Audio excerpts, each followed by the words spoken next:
So let's get this over with. Did you like when I texted you the other day and it wasn't, will you go see this movie with me? And will you just hear me talk about this movie? I'm surprised, and I'll tell you why. It's like when like a kid wants a dog, so they ask for like 10 horses first. So it would have been like, will you go see Trump Prophecy? No. Well, then will you sit in a car and listen to me talk about Trump Prophecy? I couldn't do that to you. Plus, everyone else ignored me. It's looking for texting back. So tell me about Trump Prophecy. About the Trump Prophecy? Honestly, there's not a whole lot to say. I read like a brief synopsis that's basically saying that he was like chosen by God to be who he is. More or less. Yeah. So this was a really bad movie. I flew solo to go see this on Tuesday because it was only showing twice. It was showing on Tuesday and it was showing on Thursday. I like the picture of the audience that you sent me. Okay. I know, man. Like, I go in there and I'm like, with a screening like that, it's usually like, it'll go one of two ways. It'll either be dead or packed. And it was packed. And I was the youngest motherfucker in there by a lot of fucking years. Like, I stuck out like a sore thumb in that fucking theater. I've technically now reviewed this movie twice. Because when I got out of the theater, the employees were like, so tell me about that. It's like, well. So they got a freebie. This movie just starts out silent with just text going across it, like the credits, and flames. Like, welcome to the gates of hell, motherfucker. You're here for the next 80 fucking minutes, and the next part we cut to after that is just someone smoking crack.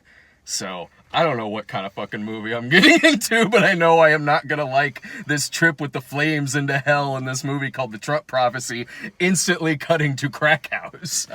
So, alright, the main character in this movie is a fireman, and it's starting out in like 2005, and the basic, you've seen movies like this before with me. Like, you ever see a movie that's about somebody who clearly needs like psychological help? Saving Christmas. Less that and more like Mom's Night Out. Okay, about someone who, okay. Yeah, well, I'm sure this movie is made by somebody like that too, but I looked up the director of this movie, and like the biggest title I saw attached to his name was he worked craft services on The Abyss. So anyway, he's a director now, I guess. Okay. And so it's about this fireman who's going through like PTSD, because at the beginning of it, he's saving people from this crack house that gets set on fire, and a kid ends up dying. So he keeps having like hallucinations and nightmares and everything. The movie is, for the most part, it's really dry, and there was a lot of yawning too, mainly for me. I'm so sleepy. Keep talking. Suddenly, like, believe me, I want to get to A Star Is Born too. Like, I want to get through this as quickly as possible. Because A Star Is Born is so good. Sorry, it really is. It's better than the shit I'm talking about right now. So, before we get to one of the best movies of the year, let's talk about the worst. Why not? Let's just make it fucking even. So Steven. Was it like Saving Christmas, and that it was doing like a breakdown of like, you think Trump is evil and insane, but actually it's like the skyline to the city of Bethlehem. I mean, it's more of a... Because Saving Christmas was more like, it was less of a movie and more just sort of like this faux docu-conspiracy theory kind of thing, just loosely kind of strung together. This one's trying to be a movie. Sort of, in a way. I don't know, but... I guess I should have guessed that when you said it had a main character, and I was picturing just like the main character being Trump. No. Trump doesn't even come into this thing until like halfway into the movie. Because before then, he keeps... Yeah. Just as the prophecy foretold. Just as the title of this... No, it's okay. It's totally fine. So these CGI demons keep appearing over this guy, and while he's asleep, they're like setting his bed on fire. Yeah, like they keep, and it looks like just like a villain from God of War keeps showing up and just setting his bed on fire. Like, that's the only reason I can think of to where this movie has like $1 million budget. because This movie had $1 million budget. and I think it's just because of the CGI demon. All the money he saved on craft services. It can't be for the generic granola bars. It can't be for the actors in this thing, which are awful. Like, so there's like a montage of the guy and his wife having like fun, and they're just like in a park tossing a frisbee and shit. Oh, I thought you meant like sex. No, oh no. That would make this movie more fucking depressing. So this Just guy, like the middle of it is just hardcore pornography. For some you'll like reason. this. This guy has like the kind of bad performance where it's just monotone through the whole thing. It's just like, I don't know what I'm going to do. I keep having these dreams. And this is amplified more by like the next line that another actor would have. Meaning like he'd be like, I just don't know what I'm gonna do with myself. And the wife would be like, don't raise your voice at me. This happens like 3 times in this goddamn thing. So the way that the Trump prophecy comes into this is he keeps seeing this, like, let's call him a psychiatrist. Sure. He keeps seeing this guy who's like, all right, just write down your stuff in a journal, all these demons and everything that you're seeing because of this, like, PTSD that you're having. And then he has a hallucination one night in which it is, keep in mind, this is like 2005 at this point, 2005 or 2006. And this, I can't even describing this fucking movie. Like, this white CGI orb shows up over his bed. And it doesn't do anything. It doesn't say anything. It doesn't tell him to do anything. It doesn't tell him who he's supposed to support in any kind of political sense. It doesn't tell him a goddamn word. It is just this white orb suddenly shows up on top of his bed, and when he wakes up, Trump is giving a speech. It's just like an interview back then Trump was giving about money. So because this orb showed up when Trump happened to just be on TV, he goes in and writes in his journal, like, President Trump? Could he be the next Benjamin Netanyahu? I'm watching it like, what would this story have been if he woke up and the ShamWow guy was on the TV? Like, it'd be wildly different, like President Vince Offer. All right, sure, why not? And this is what I mean, where it's about a guy who's only being enabled. He's not getting any kind of therapeutic help that he should be getting. So when he goes to his doctor and tells him this, I think God showed up in my bedroom and is telling the prophecy about how we need to support Trump as president, the doctor just goes, you might be right about this. And he brings his wife in, and then the doctor brings like his wife in. Suddenly, the main character, the fireman, just drops out of this movie. And it becomes about the wife trying to get everyone in like her prayer group or whatever to also support Trump. The fireman probably died or because killed himself or something. Well, no, I mean he does come back into the movie. Okay. But the main character definitely starts becoming about the wife. So she starts calling all of these people, going like, we have a patient, he saw God, he's telling us we need to support Trump. And other people are all on the phone going, I don't even like Trump, but okay. That's like all of this montage going on. Crazy shit is happening in this fucking movie. And like this wife, who's even crazier than the lead character, at one point is on an airplane where she just goes to the bathroom and is on like a prayer conference call and starts just like loudly doing this prayer conference call, which is making everyone else on the plane like kind of uncomfortable. And the husband is sitting there just like, haha, she does this. And the stewardess is like, whatever. I'm like, try that shit in real life, motherfucker. Go for it. I fucking dare you. I dare you to try that shit in real life. If you're a different color or a different fucking religion, even beyond that, just even, no, you know what? Just try that anyway. So, anyway, it never said, like, the only time it's showing Trump is just when he's, like, on a TV, and it only is kind of briefly showing the 2016 election. But right before the election, the wife, the psychiatrist's wife, gets all these people together via like YouTube Live to collectively all over the world come together to blow ram's horns up into the sky to signal to God to cause a miracle to have Trump win the election. So I guess it wasn't the Electoral College, it was just ram's horns. So, shofars. Do they ever say, and this is why we should support Trump? No. Or was, like, or even try to, like, oh, great, we know he's got flaws, and his moral compass seems contrary to everything we as religious people hold dear. It doesn't do that. But It doesn't get into his policies. It doesn't get into any controversy that he's ever had. It doesn't get into things he's said in the past, present, any video that ever, audio that came out about him.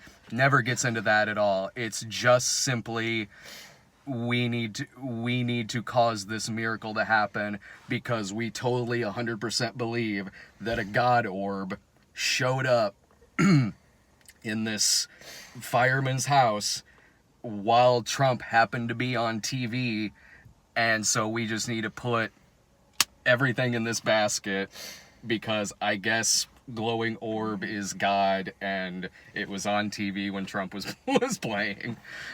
That you know, when you texted me and asked me if I would come and listen to you talk about the Trump prophecy, I said, let's wait until A Star is Born Day, because I can see this becoming hugely depressing, and at least that way I'll have had seen A Star is Born right beforehand. Sure. And that was a good decision, I feel, because that is a super sad story you just told me, my friend.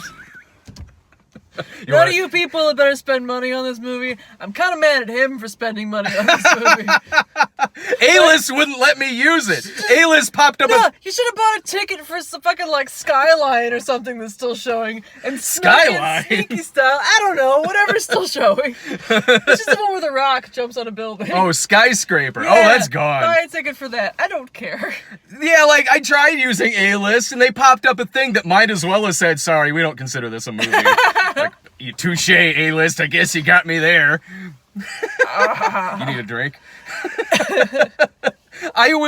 This is probably the worst movie I've seen this year. Even beyond what it's about. On a technical level, it's boring. Saving Christmas wasn't boring. Saving Christmas was crazy. Yeah. It wasn't boring. This movie's crazy and boring and horribly made. It is a terribly made film. You see boom mics sticking out in places. The acting is not, it's something, but it's not acting. Saving Christmas was at least had its heart in a rightish place.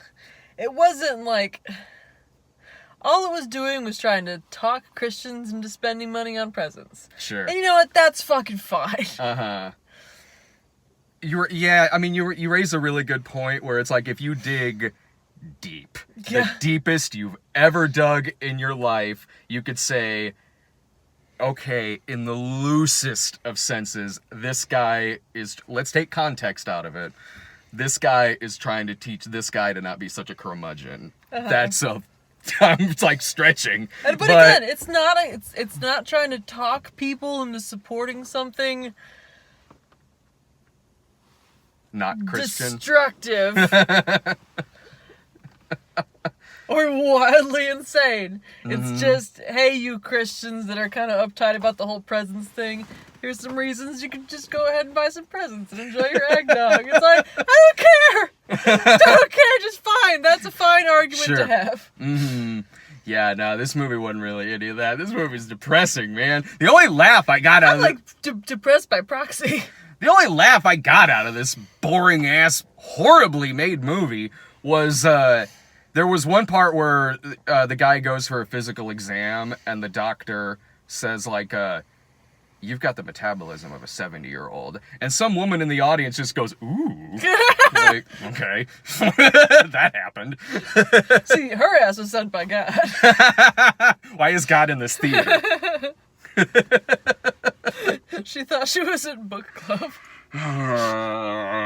I don't care. That was for me.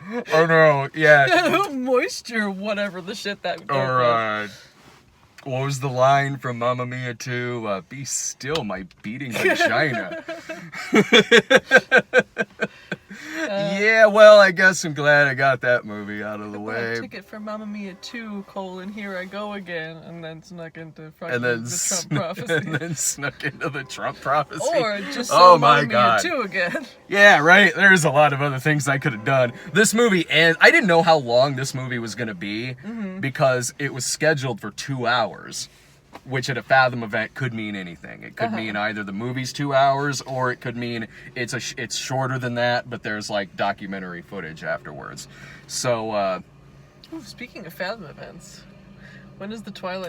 The end of October. Yeah! I know. Oh, we'll be there. It's because it's such a spooky yuki movie. Yeah, so it's very for scary. Halloween. It's got to be around for Halloween. See, that I'm looking forward to. When the movie ended with a montage of slow motion eagle and an American song playing, I'm like, this better be wrapping the fuck up. And then it started cutting to this like documentary type stuff because, as it said at the beginning of the movie, based on a true story. And so after that, I was like, I think the movie's over. I'm out. So I think the movie was only about 80 minutes long. I'll probably do a snob Turns out you episode missed on like this. 45 minutes of it. Oh shit, there was more story to tell. Well, was it exactly what you thought it was going to be? Nope. Somehow it was worse. That's right. Because again, I was expecting a misguided attempt to talk people into why Trump was worth supporting. Nope, God Fucking Orb. wasn't even. It just said that he was, and that's the end of the conversation. God Orb, and Ram's horns, which could, because I know that they do that for a lot of different reasons. One of which I think is to signal Armageddon. So maybe that's why they were doing that. It could be. Anyway, that movie was bad. So I'm gonna hit stop on I was here. wondering, you put the headline on as just the Trump apocalypse. Oh, that's the only movie we need. That's just it. It's Trump prophecy, and then then end of all movies. Were there any previews ahead of the Trump prophecy? I wish you didn't ask me that. You should have wrote them down on your arm, my friend. No, it's not that. It's the fact that I remember the trailer that was in front of this Ha movie. cha-ching! What It was this like documentary movie coming out called Dummycrats. Which made the people in the audience go, whole pie. Oh, you got Dummycrats? What was the alternate? Let's just call it lip tarts. What was it? Yeah, like what was the alternate title? Duty heads? Like, oh, you got me there. Lip tart cucks. That's the uncut version. That'll be the sequel. That'll be the subtitle for the sequel, or whatever the fuck that movie is. Fuck it. So, all right. Well, we're gonna hit stop on here, but then we're gonna come back and talk about A Star Is Born because I don't want these two to be the same video. So, all right, we'll be back here in just a few minutes. If you're watching, you should get a notification for when we come back, and if you're subscribed to us, click like the little bell on there. That'll give you alerts out for whenever we do go live on these. So we'll see. Trump is born. Sorry, I just saw the chat. I saw the people making orb jokes, and it's like, God orb, why man. was he an orb? Maybe it was a big disco ball, and God was there's just a funky side of God we just didn't see in this movie. All right, we'll see you in a few, guys. Orb.